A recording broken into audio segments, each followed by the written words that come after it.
Good afternoon, and thank you for joining us today. As we wait for more folks to join us, please let us know in the chat where you're listening in from. Myself, I'm in DC.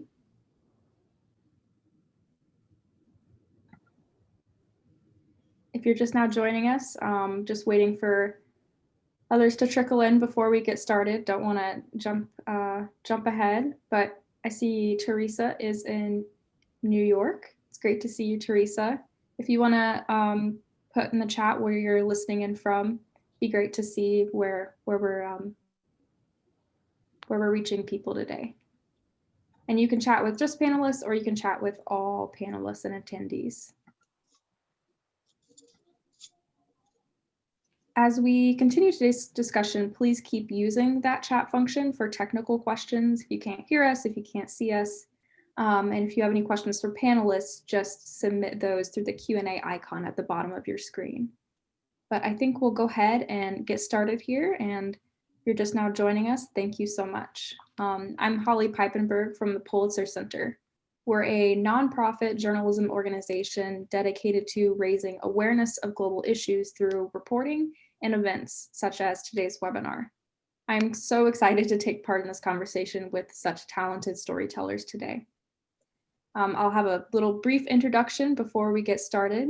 Zawadi Morris is the founder of BK Reader, an online independent digital daily news site covering Central and East Brooklyn. Morris is a 2017-2018 Tory Burch Fellow and has been honored with Community Service Awards by the New York City Council, by former New York State Assemblywoman Tremaine Wright, and the Office of the Brooklyn Borough President, just to name a few. Eisa Nefertari Ulen is the author of Crystal Morning, a novel described by the Washington Post as a call for healing in the African-American community from generations of hurt and neglect. Ulen is the recipient of a Frederick Douglass Creative Arts Center Fellowship for Young African-American Fiction Writers, a Provincetown Fine Arts Work Center Fellowship, and a National Association of Black Journalists Award. Please join me in welcoming our guests. So I don't want to step on their toes too much because obviously I know everyone's here to hear our panelists speak about themselves. So I was hoping, Zawadi, if you could start by telling us a little bit about the COVID-19 Writers Project. Hi, yes, thank you everyone for taking time out your busy schedule today to join us and join me in talking about this project, which is very close to my heart. I know that we've all been a part of a plethora of Zoom calls, and adding this on, making it a choice to add this one on, I'm very honored. So thank you. So in a nutshell, the COVID-19 Writers Project is a multimedia assembly of first-person video narratives that document the experiences of Brooklyn residents in the pandemic beginning in April 2020 through September 2020. So how I got started with the COVID-19 Writers Project comes from a variety of passions and interests of mine. Primarily, the biggest one being the art of storytelling and the importance of storytelling. The storytelling aspect just came from my own personal history and what my family had experienced, both in the civil rights movement and in the Black Muslim movement, and then also my family being the first to integrate a suburb of Chicago. I just began writing about these stories very early on. But what really served as the impetus for this particular project was the Federal Writers Project, which was an outgrowth of the WPA, which is the Works Progress Administration that was started during FDR's term. It was a works program that was meant to stimulate and revitalize the economy following the war. And one aspect of that was the Federal Writers Project. So they sent a bunch of writers out to capture folk stories, they called it, in very remote areas of the United States at the time. And what they found during that survey was that there were a lot of slaves, former slaves, I should say, that were at the end of life. They were in their 90s, some approaching 100. And they started capturing a couple of their stories, and then it became almost sort of a a focus of the Federal Writers Project over some time. They started capturing oral narratives of those experiences during slave times. So those narratives in a nutshell have ended up being some of the most important historical documents. They're now archived in the Library of Congress. And I've always often thought about those narratives in my own storytelling, but this project is an outgrowth of that because it became such a huge inspiration. What happened was, as I'm a publisher of a daily news site called BK Reader, which covers 9 neighborhoods in Central and East Brooklyn. And so at the time that we began covering the first news of the pandemic, you know, what we started noticing and what we were feeling ourselves, because it was a novel virus, a new virus with, you know, every information that was coming out was new, is that there was a lot of people who were very fearful, anxious, you know, just, you know, anything that's new is very frightening for people. So our original impetus around covering this virus was whatever emerging news came out from the CDC or even from our local, the New York City Department of Health, we were committed to covering that for our audience. We saw a huge spike in the number of people that were coming to our site. I mean, it more than quadrupled overnight. And so that was our commitment. But about 2 weeks into it, we had just gone into quarantine. I started thinking about how in moments of crisis, you know, not just this crisis, but crises in the past, you know, specifically the Holocaust that has happened in the past, the slaves, you know, the slave trade. We sometimes in the midst of crisis get caught up in trying to really be in front of the news, or at least with the news, and we forget to capture the stories. And so again, I returned to my original passion and roots, which is storytelling. I thought about the Federal Writers Project. And so I was having a discussion with a colleague of mine, and I said, you know, what if, you know, during this time, Anne Frank had not, at 12 years old, with her family sequestered in that attic, had not captured those narratives that she did. You know, we sometimes take those things for granted. We would not have seen a young child's point of view of the Holocaust at the time. Something that, you know, we assume, of course, there's children that are living through the Holocaust, but we really, being able to have that narrative is just so important. And I remember it. So there's certain books that stick with me, you know, throughout my life. And that was one that I read in middle school. And it really changed the way I thought about storytelling, and it really changed to me, and it elevated to me the importance of capturing things in the moment from every vantage point as possible. And so there were some grants that were starting to be made available for journalists because the wider philanthropic community was recognizing the importance that news was beginning to play in this pandemic. And so organizations such as Pulitzer, National Geographic, I mean, it was just a plethora really of organizations that aligned behind the importance of journalism. They started offering COVID-19 writers grants. And so I decided to apply for a grant to see if I could capture the stories of maybe 8 residents across Brooklyn, because another thing that was standing out to me at the time was that, you know, even though we were all experiencing the exact same crisis, our stories were vastly different. I had people who were close to me on one side of me who had lost their job overnight and was wondering, had no savings and was wondering how they were going to feed their family in the next 2 weeks. Then I had another person on the other side of me who was elevated on their job because of this and started, you know, making more money, was doing quite well. So it was just, to me, it was so important that we not only just capture the stories, but show the breadth of diversity of experiences in this crisis. And so I pitched the idea of capturing just a cross-section of 8 people's narratives inspired by the FWP, the Federal Writers Project, to a local foundation, and they funded me like within a week. They said this is phenomenal. And it wasn't after I got the funding, it wasn't even a week before I realized if I'm really gonna do this project correctly, 8 is just not a wide enough sample, especially in a city as crazily diverse as Brooklyn. So then I applied for Pulitzer's grant, their journalism reporting grant, received that a couple of weeks later, and then in National Geographic. And I started getting a round of support, small grants here and there to pull it together, to be able to enable me to pull together a team and start documenting the lives of what ended up being 30 people, a total of 30 people across Brooklyn, a mix of people across demographics and even professional areas. We had 9 amazing experts participate in this project. We had some incredible writers participate in the project. So yeah, so that's basically it. And then what we did is that we looked at the pandemic. We looked at the pandemic. What we wanted to do was we wanted to examine the how health is impacted by factors such as social determinants such as race, education, class, economics, access to resources, all those types of things. We wanted to really look at that, and we tracked it across a 5-point timeline, beginning with what we call crisis. If you think of the timeline as an arc, crisis started out in identifying what our reaction was. What did we hear when we heard the word pandemic? What were we hearing when we heard the word virus, a coronavirus? What were we hearing and how were we responding? The second point in the timeline was called response, and that was really looking at our response and at the government response on all 3 levels, from municipal to state to federal.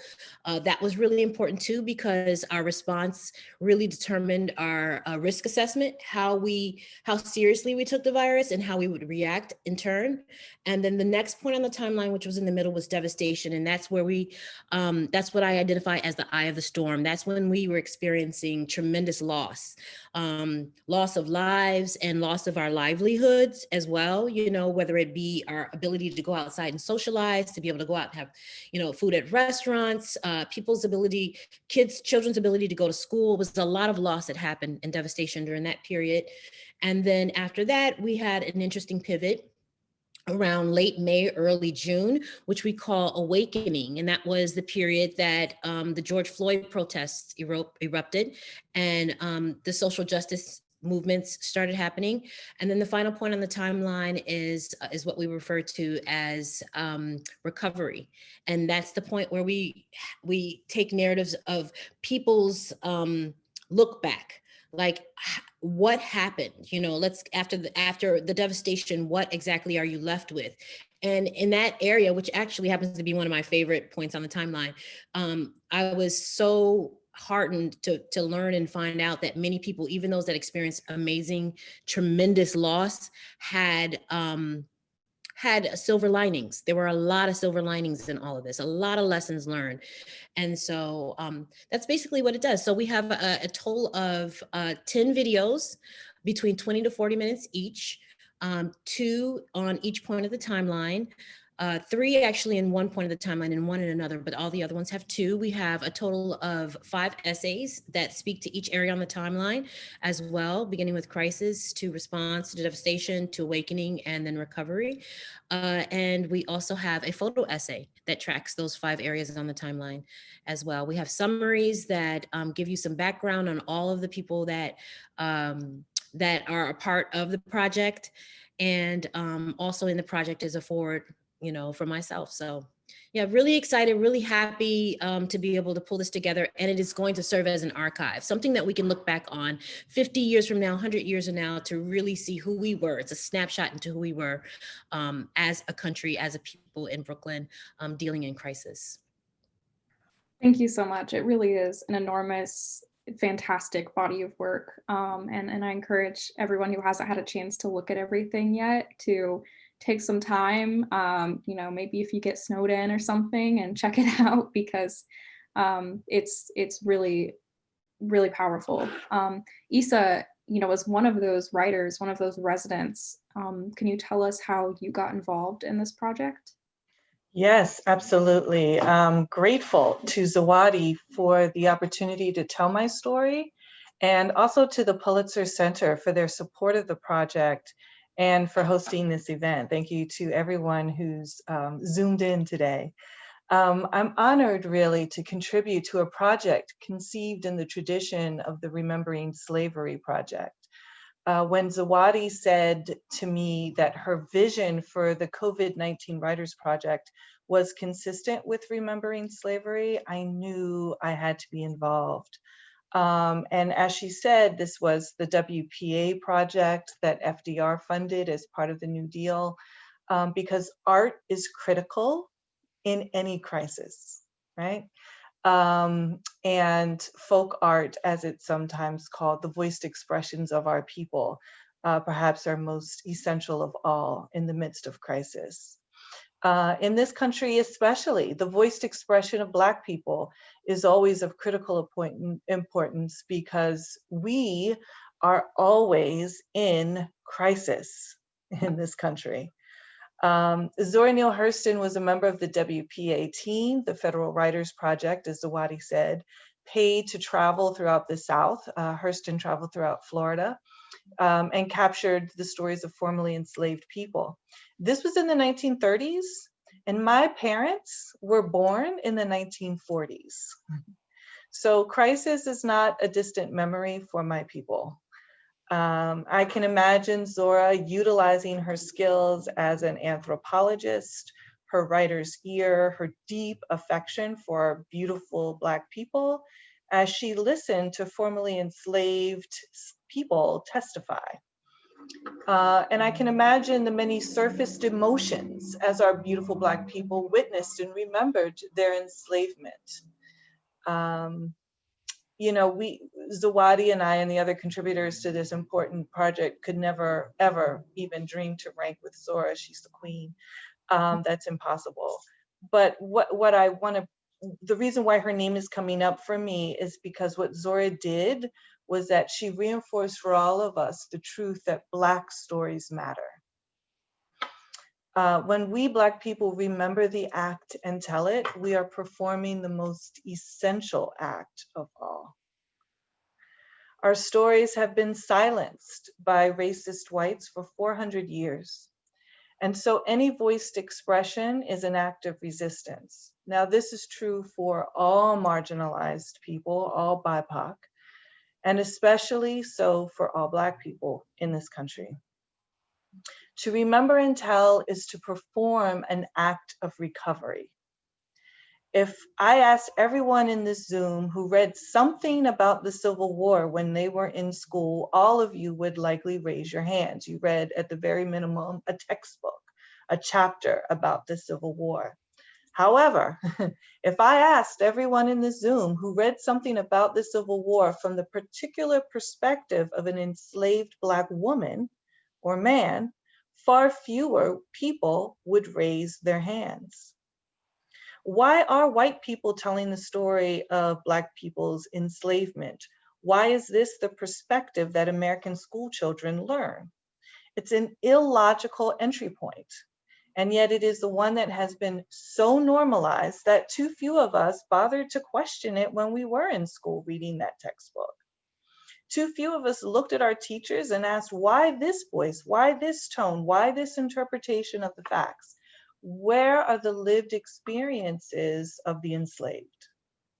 So, you know, along with people like Harriet Jacobs and Solomon Northrop and people, other formerly enslaved people who wrote slave narratives, we do still have the revolutionary work of Zora and her cohort in the Federal Writers Project. And again, our voices are the resistance.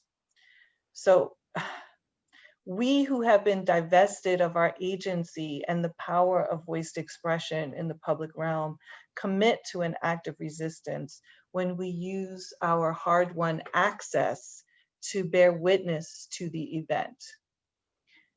So this is the importance, the heft, the weight, the meaning of COVID-19 to me.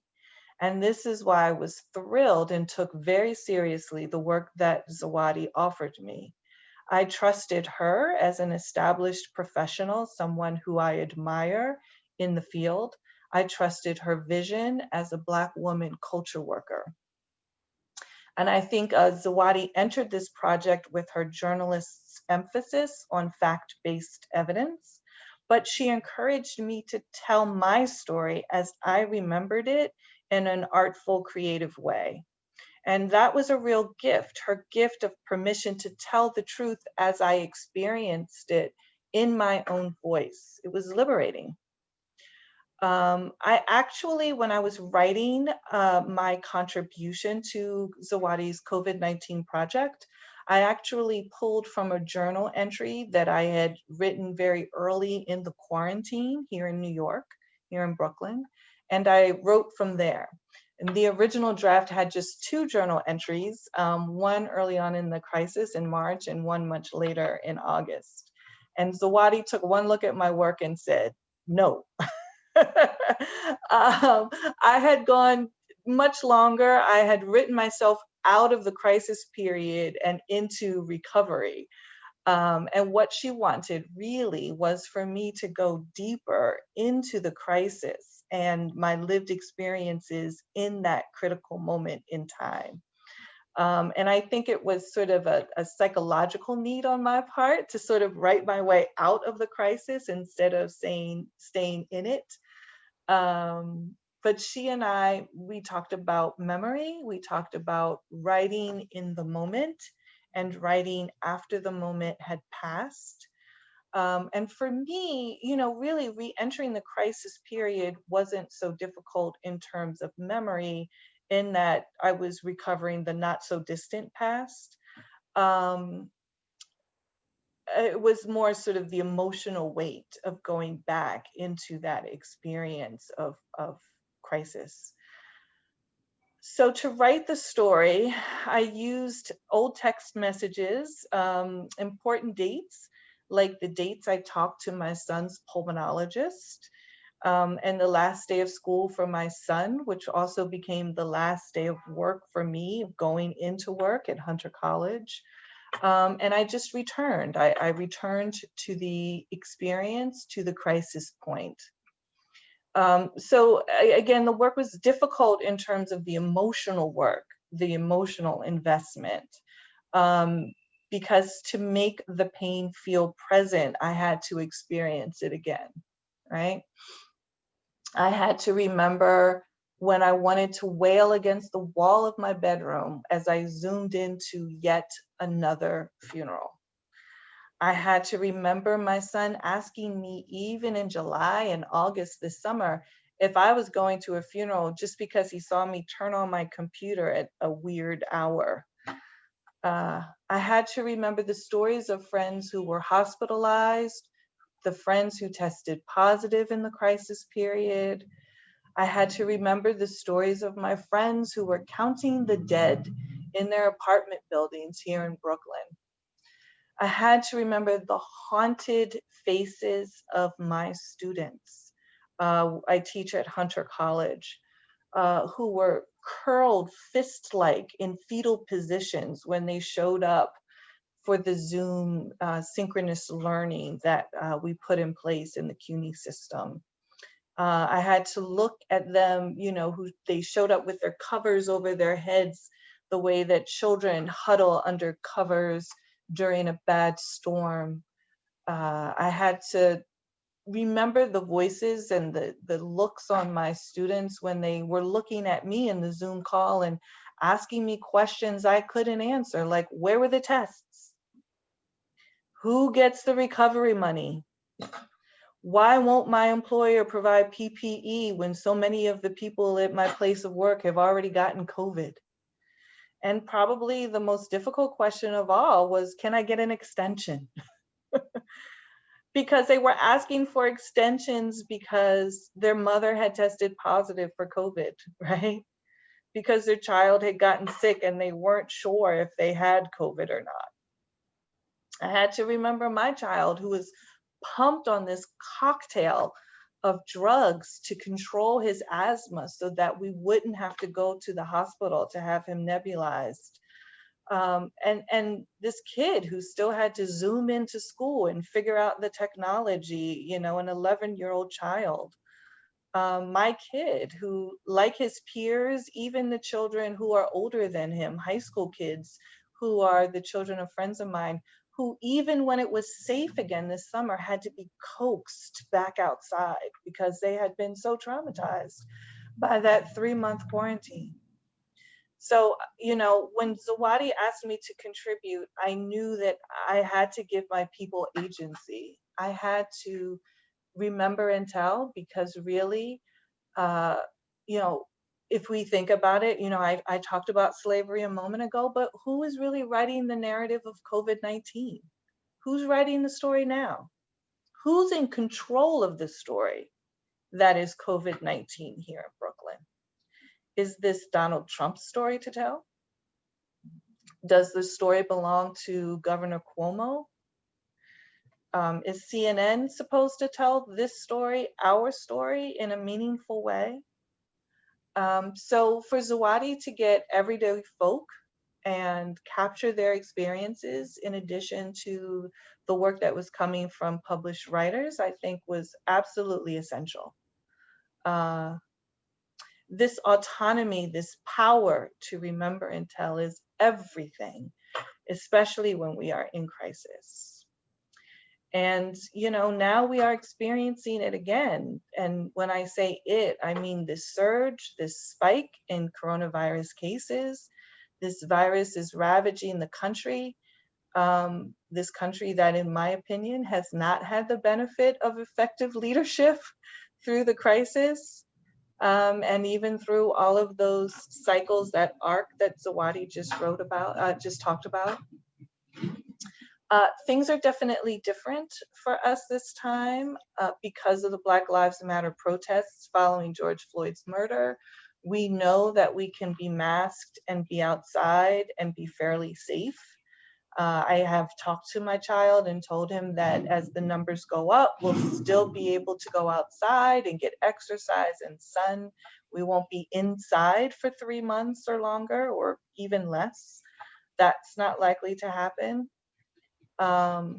My child has been in school through much of the fall, and the rate of infection among the colleagues and students in his school buildings is less than 1%. They've done an amazing job with only one positive case among all of the people in the school community, which is wonderful. So there are some bright lights as we get into this second period of crisis, the second surge. But as Zawadi mentioned, the real crisis for me and my people is that there are these health disparities that have always been ignored by the healthcare system, that have made BIPOC much more susceptible to infection and death from COVID. The real crisis is that the pre-existing wealth gap that we've also ignored as a country has pushed even those BIPOC families with some savings closer to the financial edge. And the real crisis is this virulent racism that has animated Trump's candidacy and is emblematic of his presidency, and is now more firmly in place as this predatory assault against Black bodies and against Black votes has increased. So the COVID crisis is a health crisis. It's about one novel coronavirus, but it has exposed all of the gaps, all of the disparities, and the marginalization of BIPOC people, again, specifically African Americans. And this has been a year where we have been re-traumatized over and over again, that we have died again and again at disproportionate rates. And so crisis for me is COVID. It's the entry point, but it's more than that. And it's, again, part of the resistance, part of the recovery, if you will, to bear witness to these stories, to tell these stories, and to be given permission to do so in a way that feels liberating and freeing and doesn't feel like it is in some kind of submission to the gaze of the dominant other, right? That the story is the story to be told and to be valued and to be archived and to be remembered, right? That to me is absolutely essential. And so this is no small project to me. This is a major project because, of course, New York was the epicenter and Brooklyn is Brooklyn, right? So when I think about the crisis and what we've gone through, you know, it has been emotionally difficult to write, but absolutely essential to write and to tell this story.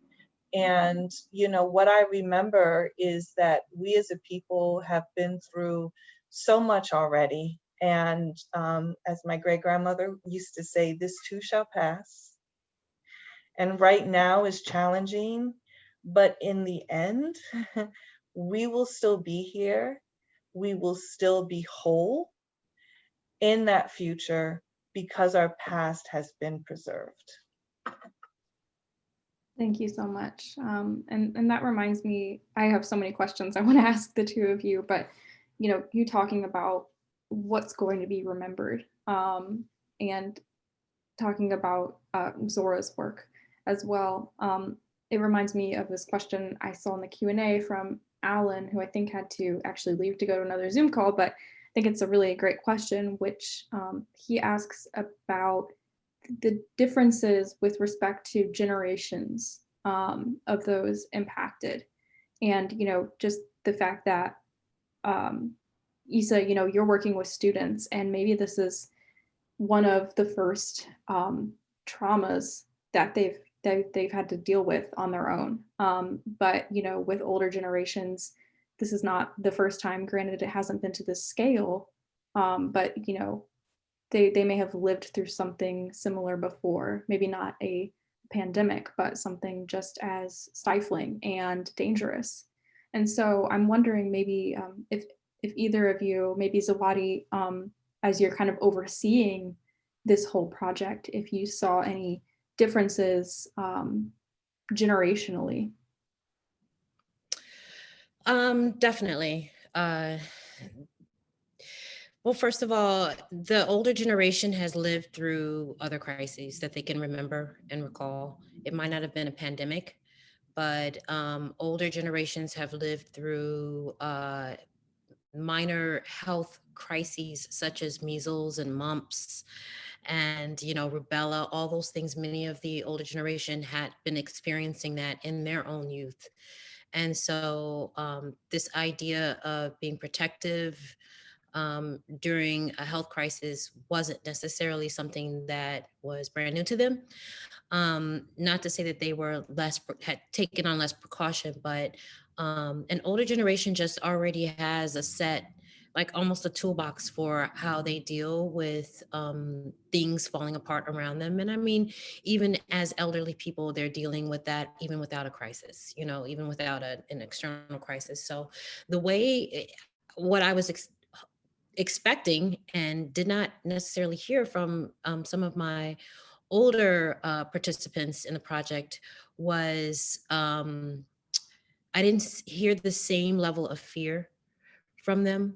I heard a lot of them saying that they have been home alone and they've been somewhat quarantining anyway, that they're kind of used to staying in the home. So a lot of the things that would have impacted some of the younger generations more immediately, and you know, even there's how they socialize wasn't a concern for older people. They seemed a little bit more calm in it, and they also had no problem with compliance. I saw in general more a deviation away from government compliance the younger you got. So yeah, definitely, you know, I think experience kind of brings about, it says a lot, speaks a lot to how you deal, you know, in things that you've been experiencing over and over again. But I felt as though we were going to talk about intersectionality, I think at one point. I think this kind of bridges into intersectionality. That was one of the reasons why it was really important for this project that I try to make sure that we're looking not only at a demographic cross-section, that is across ages, across, race. I really wanted to look at things that affect people's lifestyles. Now, and I usually start when I teach sometimes this course a journalism course to young kids. And when I tell them about how do you begin to think about different voices and how different voices would be impacted, I tell them to look at Maslow's hierarchy. And at the very bottom are the basic needs, and those basic needs speak to most often the things that are the social determinants in our lives as well, which is food and safety, shelter, love, all those basic needs. In absence of those needs, you get a variety of outcomes and circumstances that people live in, safety being one, which is shelter. So you have to look at people who don't have shelter, homeless people. Love being another one that you look at. You might, consider foster kids. You got to think about foster kids who don't have a consistent sort of source of love and support necessarily. So we're looking at all of the basic needs. And so in addition to age and to race, we were looking at education. We were looking at access to resources. We were looking at socio-economics,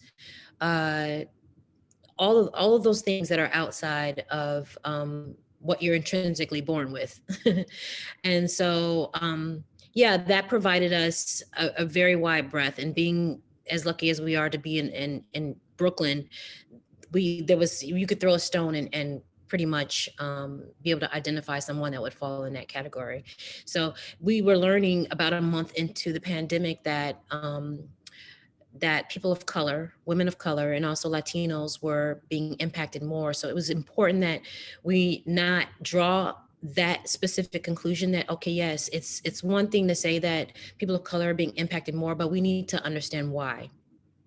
And that's where the intersectionality comes in. That's where looking at a cross-section of different factors that, might determine why African Americans were being impacted more. Was it because of their trust of the healthcare system and their decision to, maybe stay home or self-remedy? Was it, these aren't answers. These are just some things that we were learning through our interviews.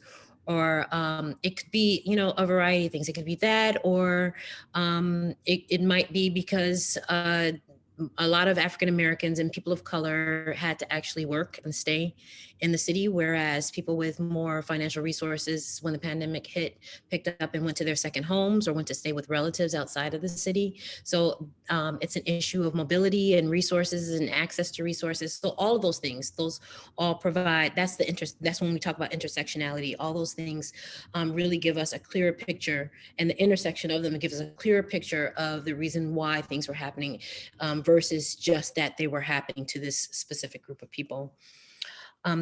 The other thing that I thought was really important that we do in this survey was take a long, hard look at who we are as a character, as a country. And another book that really impacted me in my youth that I read in high school was a book called Art of War, Sun Tzu's Art of War. And in that book, there's something that stuck with me forever and which even stayed with me throughout this own project. And in the book, they discuss one of the overarching themes is being able to identify a person's character based off of how they react in crisis. How do they deal with challenge? How do you deal when you're in war, when you're in battle? What is your weapon of choice? Do you use a hammer? Do you use a knife? Do you use your mouth and an argument, oral argument? Do you use a gun? All those things, your choice of weapon during a crisis or your choice of solution, how you go about resolving a crisis, a battle, a war, a challenge, all those things says everything about your character. It's almost like the way it was explained in the book, it almost just kind of narrows down into a nutshell who you are, because you're stripped away of all exteriors when you're in this fright or flight sort of period. And so I thought that here we are in a crisis, how we respond to this crisis and how we treat our people in this crisis, all of those things are going to give us a good picture of who we are as a character, as a country. And I think the project does a really good job of doing that. And the more we we looked at intersectionality, and the more that we expanded outside of those circles that we're most familiar with to populations that we don't normally speak to those on the margins, the better and clearer the picture is. You know, I always often say too that you don't really get a good outline without contrast. So, you know, we can speak to the choir of those that we're most familiar with, and you'll get a general look at the picture, but you need contrast really to get definition.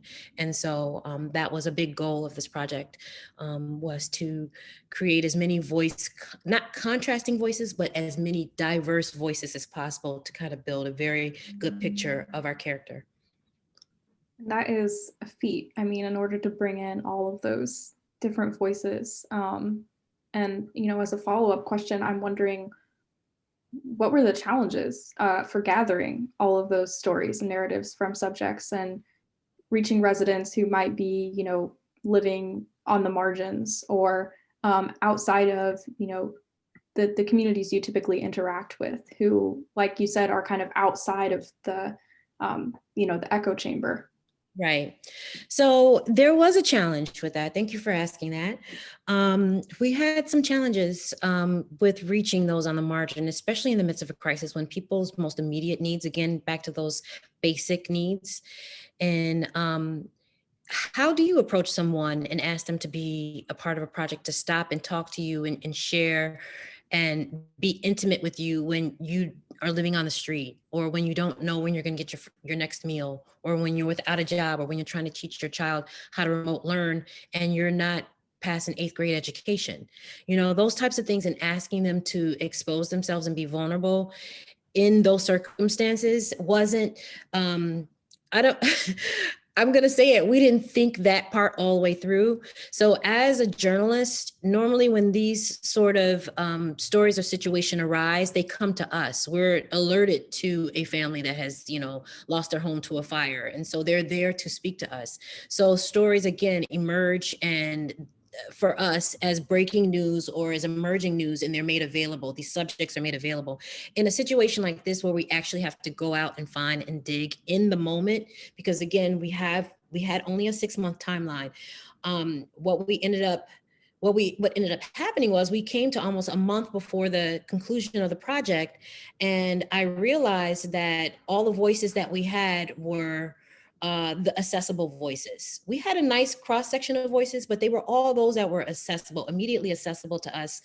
We had referrals, we did some digging, but we did not have the homeless person. We did not have a formerly incarcerated person. We did not have a terminally ill person. We didn't have anyone living in the public housing. We didn't have any foster, like we didn't have those on the margins, the hardest to reach. And the project, I felt at the time, would have still been a strong project had we turned it in just as it is, but I felt I just didn't feel right. It just didn't sit right with me. I felt that it was definitely my responsibility to try to reach those voices that normally get passed over, because sometimes and oftentimes that is my voice, the voice of my community, the African-American community. It's not always included. So even beyond just the African-American community, I saw marginalized communities, further marginalized communities that would have been easy just to kind of overlook in this project. And I said, but how are we going to reach them? You can't exactly just walk up to someone on the street and say, hey, I'm with this project. And, you know, I know that you are asking for me to give you $1, but will you take aside 30 minutes to talk to me? You know, how do you do that? So believe it or not, that's exactly what we ended up having to do. I was belaboring and just torturing over it for the longest, because as you know, you're not supposed to, and especially in a nonprofit endeavor and in journalism, we don't pay subjects to be a part of projects. But what I came to realize was that what the barrier was in all of this and being able to reach that marginalized group was identifying their pain point. And the bottom line was their pain point was the homelessness. Their pain point was the sickness, or their pain point was the shelter, or not being able to be in a place to comfortably even sit down and talk and have a discussion. And so we eventually decided that we would be offering a small payment. And so one day I was coming back from the beach with some friends, and I had shared with them on the beach that we were almost done with this project that I've been working on for 6 months, except I just did not reach that group. And we happened to be coming up Atlantic Avenue in Brooklyn, and there was a guy that was literally walking out into the middle of traffic as the traffic was speeding up the highway, holding a sign that said, "I just got out of jail, I'm homeless, please give me some money." And my friend in the back of the car said, "Zawadi, stop, pull over." And I said, "No, I can't do that." He's like, "Pull over right now." And I pulled over, cars were honking, jumped out the car, walked over to him. And I said, "Excuse me, my name is Zawadi, I'm part of this project. And we're documenting first-person narratives in this pandemic. And we just want to make sure we get everybody in, and your voice is valued." And he stopped me in the middle of it. He said, "Sis, if you're going to ask me to participate in your project," he's like, "I'm in." He's like, "The fact that you even stopped and spoke to me and acknowledged my presence," he's like, "all day long cars have been about to hit me. I feel invisible, in this life. And the fact that you're talking directly to me and asking for me to be a part of it," he's like, "I'm in."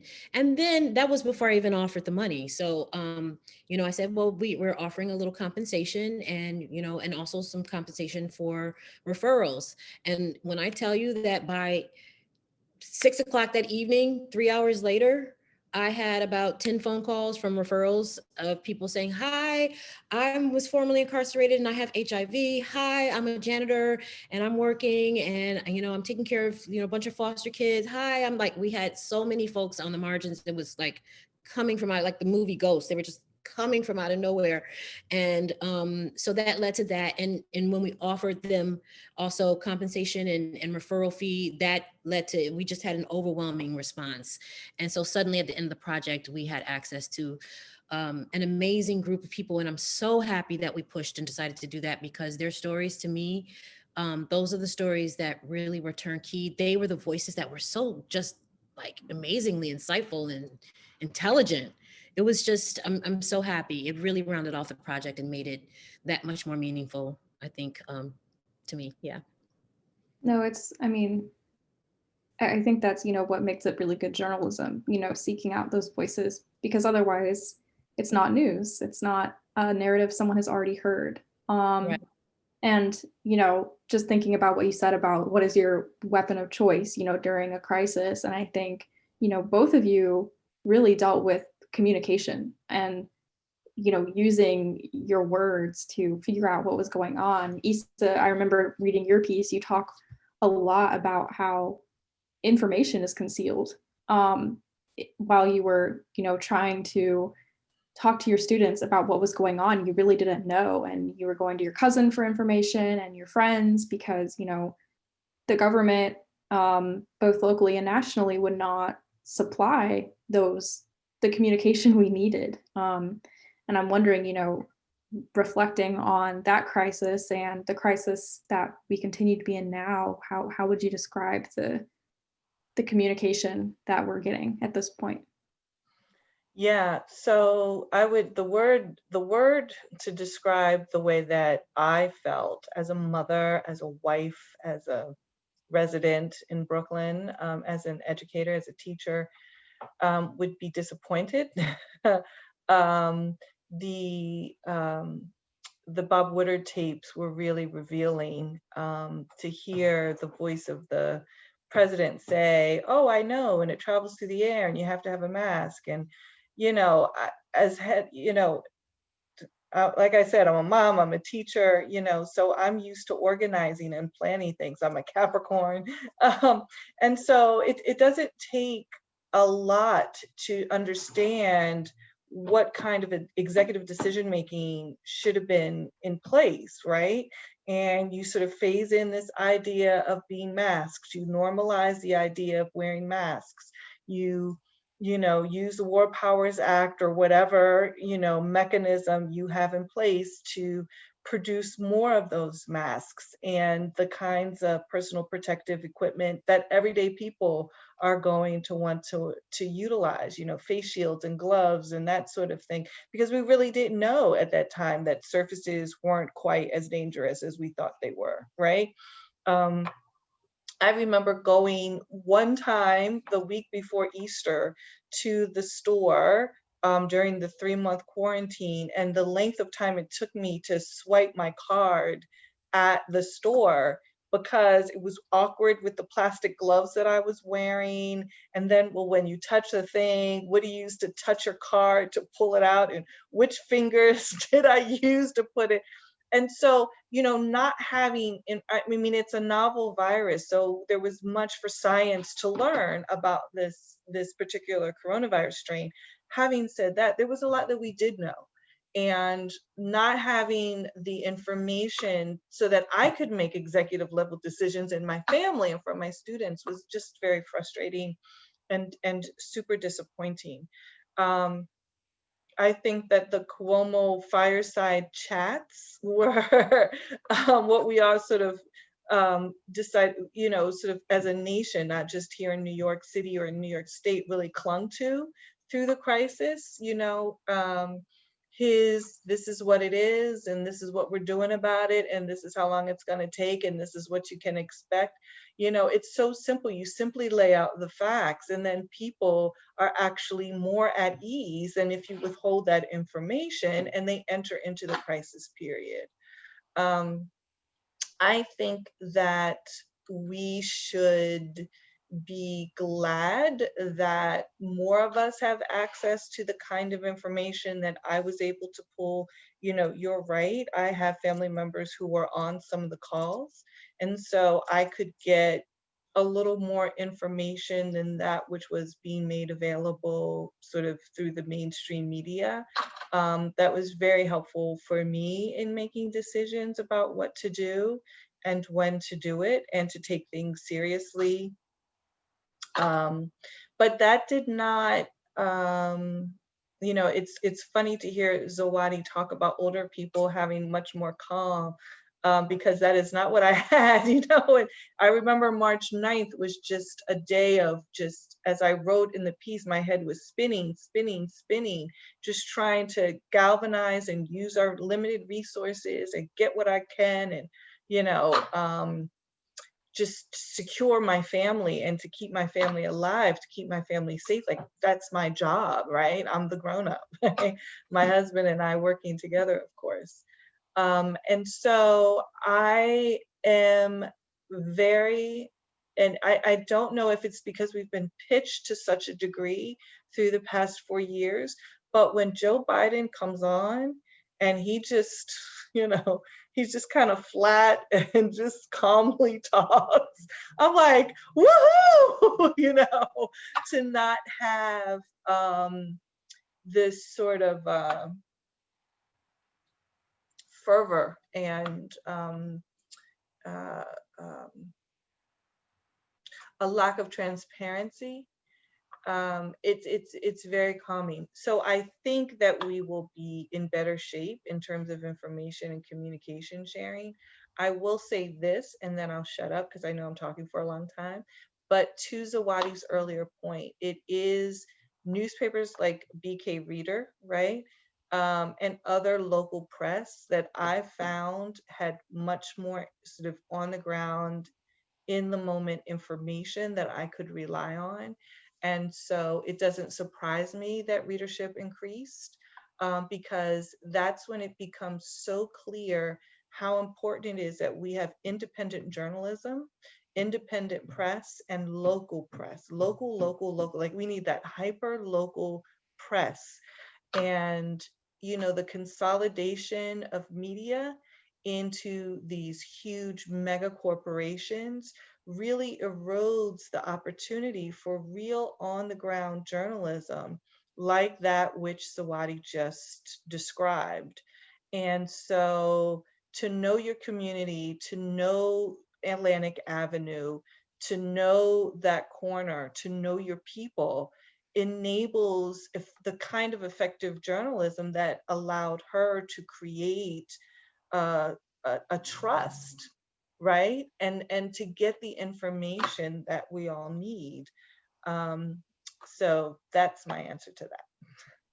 Thank you. And, talking about making sure that local journalism stays intact, we have a few questions from who I believe is another one of our grantees, Dick Weiss, asking about some of the logistics of this project, nuts and bolts. So, Zawadi, how did you decide how to fairly compensate your contributors and yourself for the work? And, on the topic of referral fees, how much money do you find it takes to make it motivational? So just kind of getting into, maybe not the business of it, but, what it took to get a project like this going. So we do video stories on BK Reader all the time. So our initial outreach for grant funding, which was $5,000, that was our very first grant for this project, which enabled us to do the first 8 narratives barely. But that wasn't an issue. It became more of a challenge when the project expanded, about how we would tackle things and how we would go about identifying our subjects and who would do what. And so, yeah, there was a little bit of what we had to do, basically, was for as far as the money, I didn't want it to be overly, I don't know how to put it, not overly helpful is not the word. I wanted it to be just enough of an incentive to show that that we acknowledge that there is some need, but I didn't want it to be something that was too big. I didn't want it to feel like a payment. Okay. So it wasn't very much money, to be honest with you. It was more of an acknowledgement. It was enough to just acknowledge that, yeah, this might be necessary for you right now. This could be helpful for you. So that was $100. I haven't shared that with too many people. That was just $100 for each of the participants, which I felt was just enough and fair, but it's not gonna make some huge payment. The referral fee was $50. So that alone, you had certain folks who decided to work it and milk it and try to get like 10 referrals. And then you had others that participated and I had to hunt them down to pay them and find out, what's your Venmo, what's your, where can I meet you? A few I had to meet in person and give them cash because, that's just, they didn't have access to technology like that. So it just depended upon the person. But as far as actually being able to reach folks, I had a team. I had one editor and I had a team of 2 journalists, and it was myself. It was just 4 of us. And yeah, I don't know, does that answer your question? I'm not really sure. Well, there was one thing that I found very hard that we had to overcome in the beginning is normally when we do our videos, we're taping in person. And so this project was funded right after we went into quarantine. And so it became immediately apparent to me that we would not be able to tape in person because we were social distancing at the time. And I was thinking, oh my God, this project is going to fail. Why would I apply for a video project that I can't even do with people in person? I was like, I don't want to do it over Zoom. I was like, that sucks.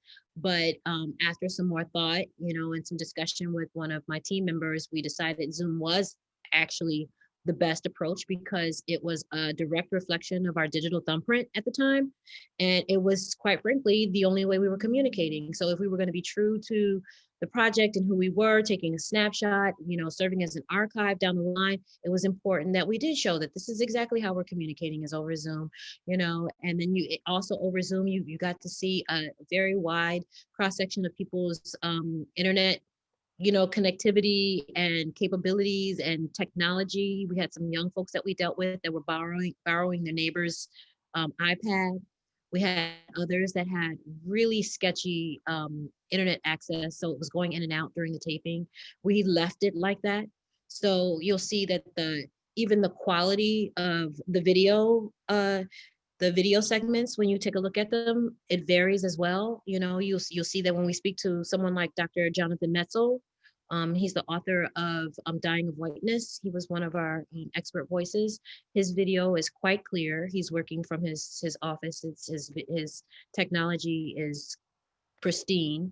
So his video looks excellent. And then we're speaking to another young woman who's 19 and who's basically taking care of her two younger sisters by herself and had to borrow her neighbor's iPad. And it just looks awful. And even the audio sounds awful, but we kept it as it was. So we were dealing with the resources that we had in front of us at the time. And we had to make ourselves okay with it because this is where we were.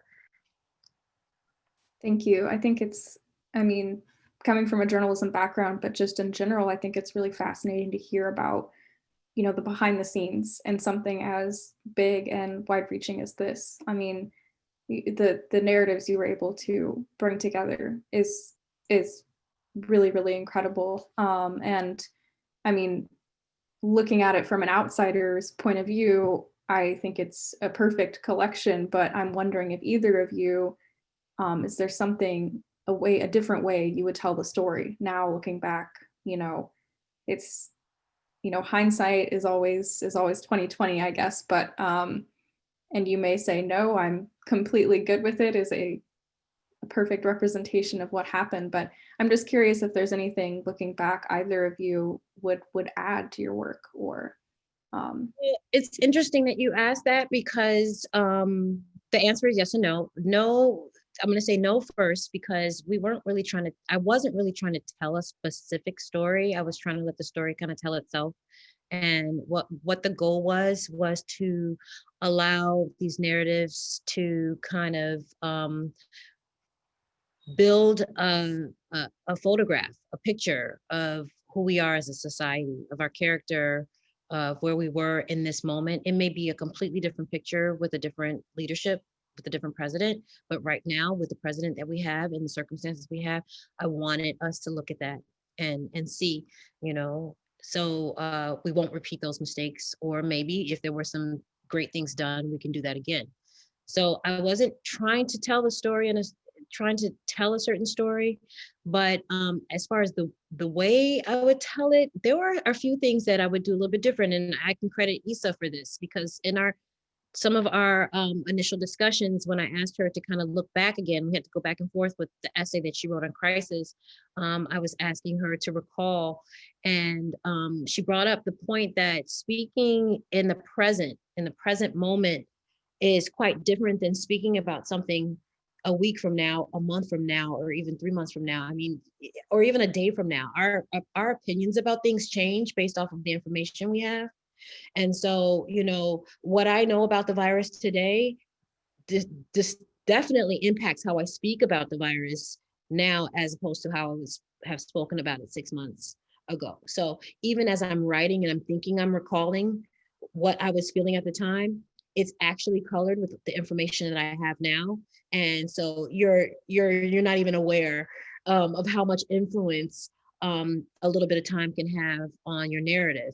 So capturing a person's experience right in the moment is so important. And so from that point on, there was still about 5 or 6 weeks left in our capturing some of these narratives. I made it a point to ask people to talk about their experience, like walk me through it. Kind of like if you ever watch Judge Judy and the people go up to the stands and they start telling you this story. And she's like, I don't want to hear the story. Tell me what you did.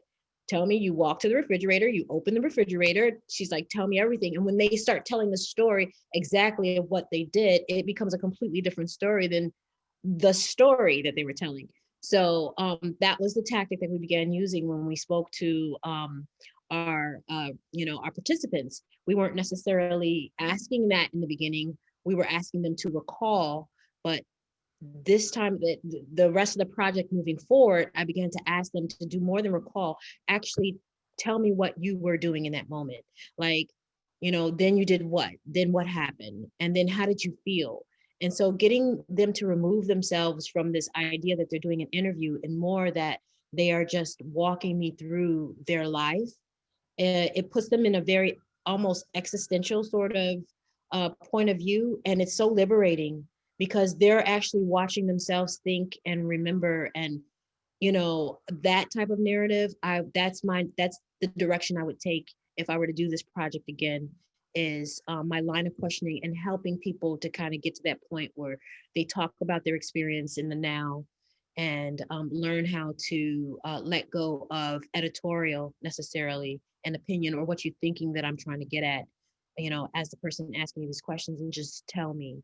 So I think that I'm beginning to learn how to refine my skills in pulling out narrative, and I would definitely apply that if I were to do this again. Eisa, I don't know if you wanted to respond about, your process when you were looking back at the journals you had. I'm pleased with the essay that I produced with Zawadi and for Zawadi. So I don't know that I would have written something necessarily more compelling in the moment, but to Zawadi's point, yes, we did talk about it. You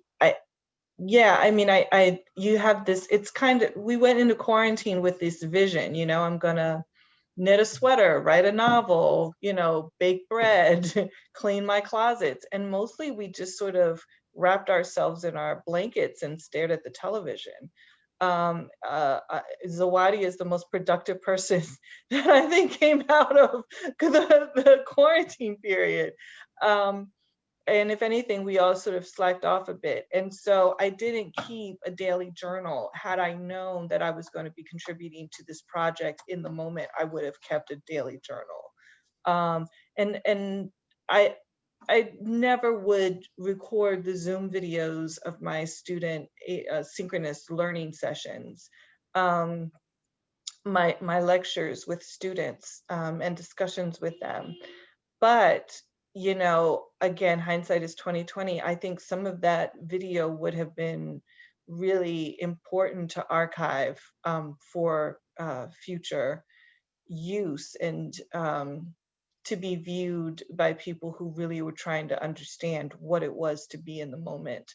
Because of the great diversity of experiences and backgrounds, my students in the CUNY system are immigrants, they're first generation, they're working class, they just moved out of their parents' home, they are parents, they're grandparents, they're taking care of their grandparents, and they are on the margins. And CUNY is meant to offer them a path to the middle, to the center.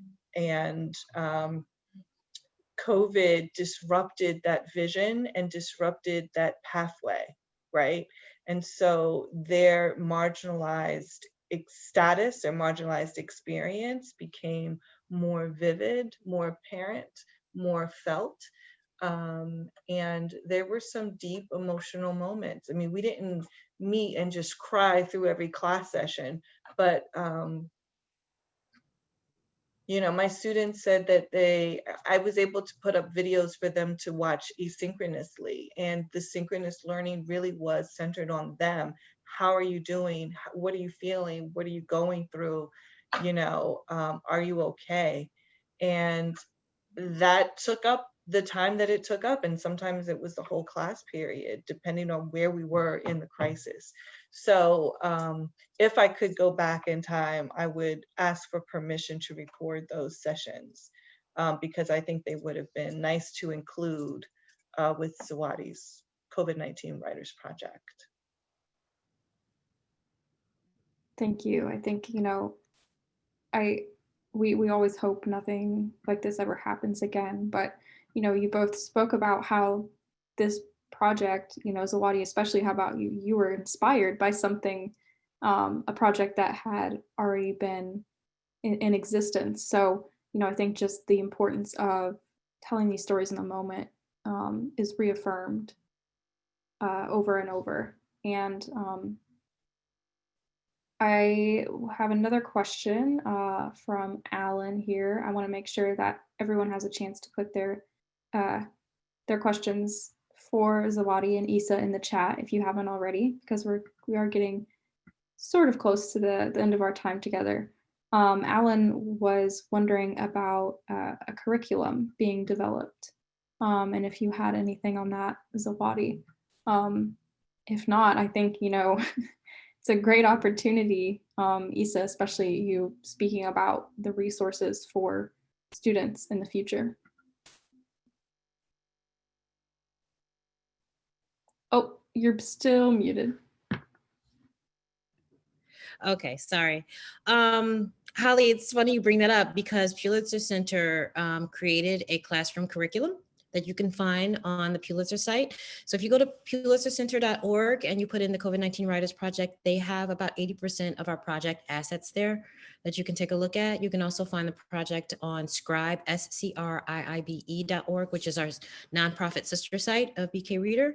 You'll find the full project there. But as far as the classroom curriculum, yes, there has been one that's been developed by Pulitzer Center. Actually, they're the same curriculum developers of the curriculum for the 1619 project. So you can trust that it's been very well done.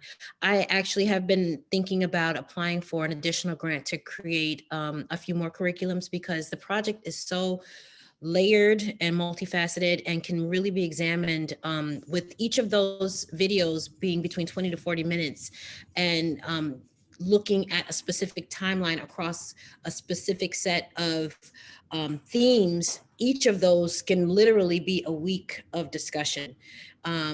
So I see so much potential in gleaning a lot from the project, from, the age group of 6th grade all the way up to even, some college years.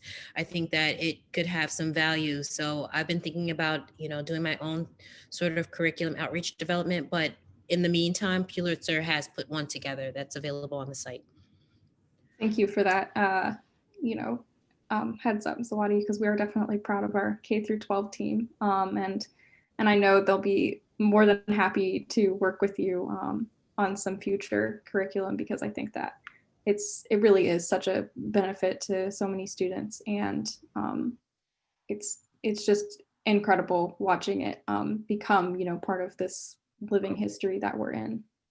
I wanted to kind of get back to, earlier we were talking about the communities that you both are in, which, largely is Brooklyn, New York, but, the communities that you're in, maybe not physically, but, your family and your friends. And, I'm wondering, looking back, what do you think that those around you have learned from this, this past crisis, this current crisis? We've talked a lot about how things have changed from now and then, but also how some things have stayed the same. So I'm just curious to hear both of your thoughts on that. Okay. So this was my favorite part of the project, was talking about doing the look back, the recovery section. I think a lot of people gravitate towards the awakening. Every section is excellent. Let me just start by saying that everyone is compelling in its own right. Most people gravitate to the awakening section, which is a huge race discussion, and or the devastation section, which really talks about losses. But my favorite personally has been recovery, because people are so honest in that section. They're so at the point where they are almost beat down, where they can't be anything but transparent.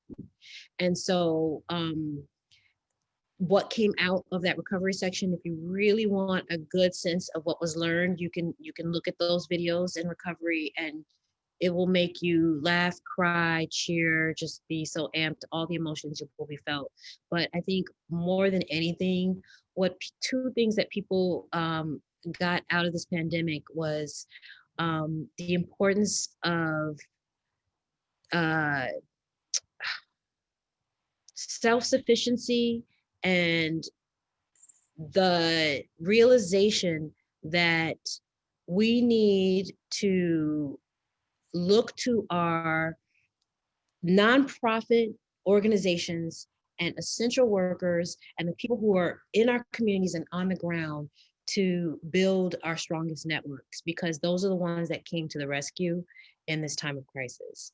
It just became so apparent that the people that we give the least amount of accolades and financial support to were the ones that became so essential to us during this crisis. It also became apparent that in absence of uniform and forceful government response to this pandemic, we had the ability to pull together very quickly and work as a unit and drop all whatever issues, preconceived notions we had about each other as neighbors previously, and work as a unit. It was almost as if, we were in an apocalypse and everybody's like, okay, whatever we see externally that was going on or was happening externally, that's all bets are off.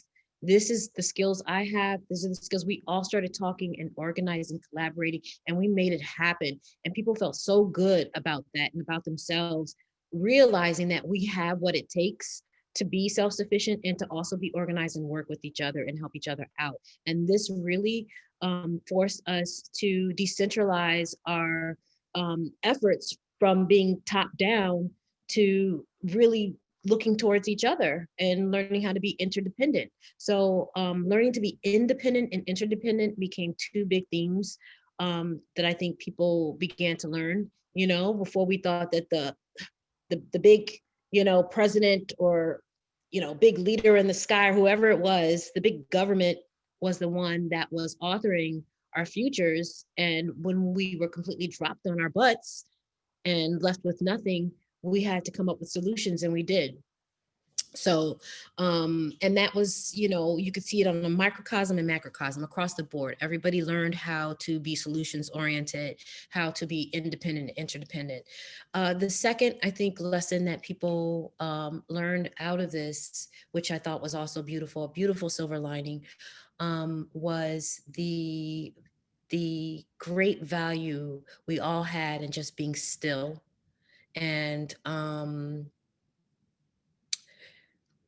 we learned that all of this that we were taught and made to believe was just so important was not, at the end of the day, that we survived by doing absolutely nothing but breathing and loving each other and sitting still, and that the environment appreciated that, and that our bodies appreciated that. Like, so slowing down for a moment, and we actually it felt like gained some extra time. And I don't just mean because we weren't working, time feels like it gets away from us, when we're in the hustle and bustle. It moves so fast before we look up and we've lost a month. During that quarantine time, it felt like back to my childhood when it seemed like time dragged on, when you're 7 and wanted to be 12, or 12 and wanted to be 20, time seemed to drag, and then time sped up suddenly. It felt like, you could really feel each minute and each moment again. And so I think people began to understand that, what these ideas of what's so important and what's so necessary was all an illusion. And, what's most important is right here in our home with ourselves and our family. So I thought that was an amazing lesson. And there's so many more. You'll see them in the recovery section. People just came to realize, but those are two that stood out to me. I would say, in answer to that question, and this is consistent with, I think, with what Zawadi was just saying, my husband and I we became very intentional going into the quarantine, right? We didn't know how long it was going to last. My family members were suggesting to me that this was going to go through the spring. In the summer, we would open up, and then in the fall, things would start to spike again. And that was, sort of what I psychologically and emotionally prepared myself for, but also in terms of provisions and, just making sure that our resources were in place as a family. The piece that nobody could have told us, or that wouldn't have been communicated on a CDC call, was how do you manage all of this? And my husband and I talked to each other, and we gave each other permission to be sad and to be upset. But we said, how, this was the intentionality. What do we want our child's memories of COVID to be? What do we want him to tell our grandchildren one day? What do we want him to tell our great-grandchildren one day when he becomes a pop-pop, right? And his grandchild comes to him because his grandchild is writing doing a school project on the coronavirus epidemic, right? And as a first person survivor, right? Yeah, going to him to get that information. You know, what do we want him to say? Do we want him to say that things were tense in the house? Or do we want him to have memories of playing board games and, you know, mom and dad making popcorn and watching movies, you know, cuddling up and just not thinking about it, right? And I have to say, we didn't play as many board games. We never finished that 1,000 piece puzzle. Again, the ambition in March, it was not fully realized by June, July. But there was probably way more screen time than we should have, that we absolutely would have normally allowed.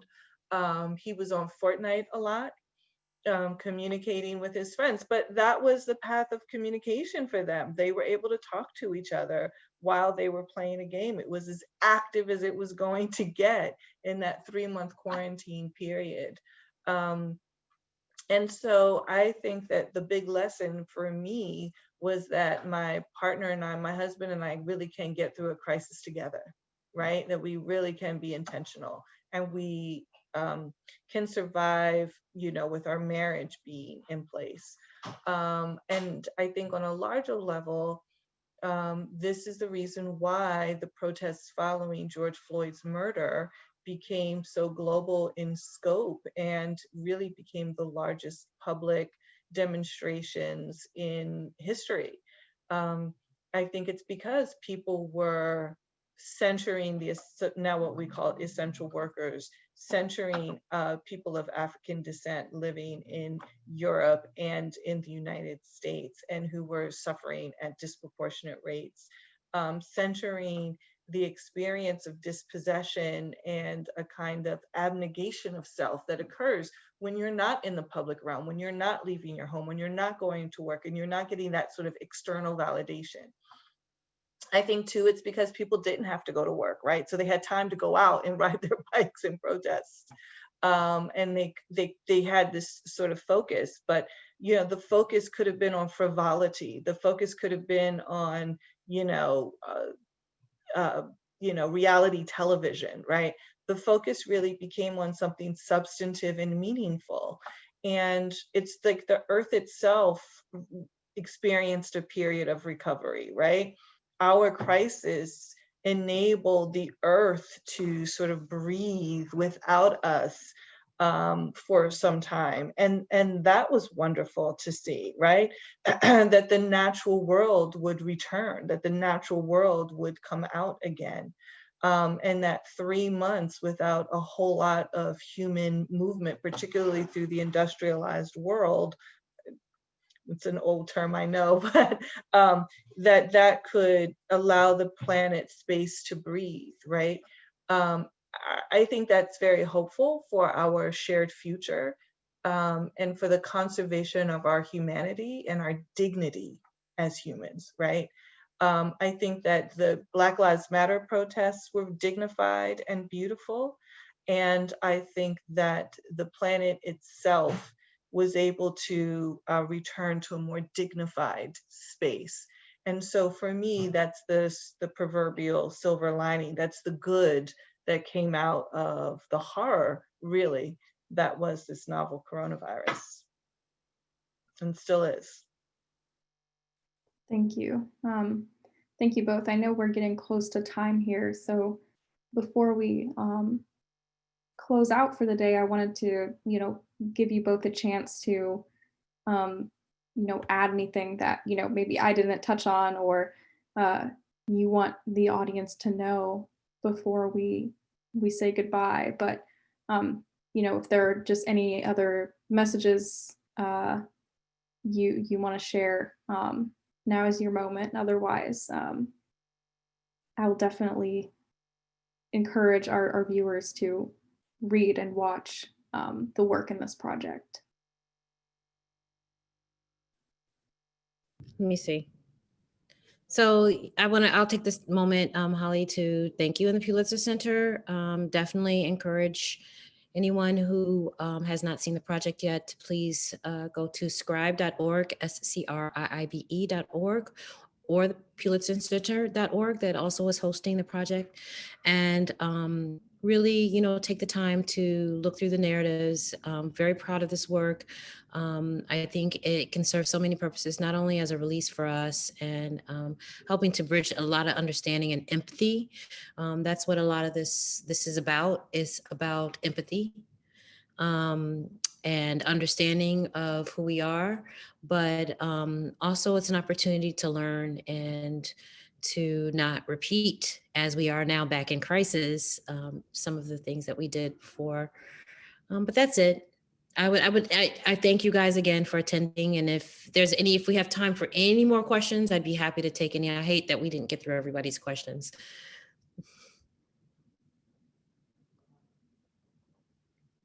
I mean, I would just say thank you to everybody who came and who thinks enough to, I've looked in the chat and I've seen some of your feedback. And so I want to say thank you.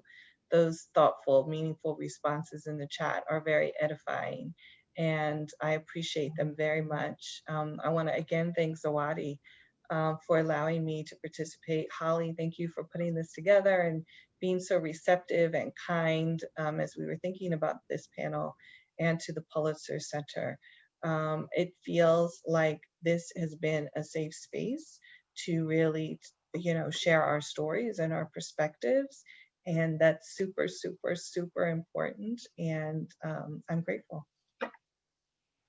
Thank you both so much. It really has been an honor getting to meet both of you virtually and talk about your work, because I think it really is an inspiration for many journalists and writers right now, and I hope it will continue to be in the future. So thanks again, and thank you to our audience for being here today. We know we didn't get to all of your questions, but we'll aim to answer some more when we post the video on our website, which there you'll see on your screen is pulitzercenter.org. I also wanted to thank my colleagues at the Pulitzer Center, especially Kayla Edwards, who was our producer for this session. And again, we really do appreciate all of you for joining us today. For those of you who are able, please support our mission with any level of contribution. We remember that we are a nonprofit organization, and so we depend on our donors to carry on this type of work. Next week, we'll be joined by Simon Ostrowski as he discusses his project. So if you'd like to learn more about that conversation or register, please visit pulitzercenter.org/events. And finally today, if you would just stay with us a few minutes longer to take a brief survey after we close this window, we would really appreciate it. We want to make sure we are serving you in future events. So thank you again for being with us today, and we hope you'll join us again soon. Bye for now. Thank you.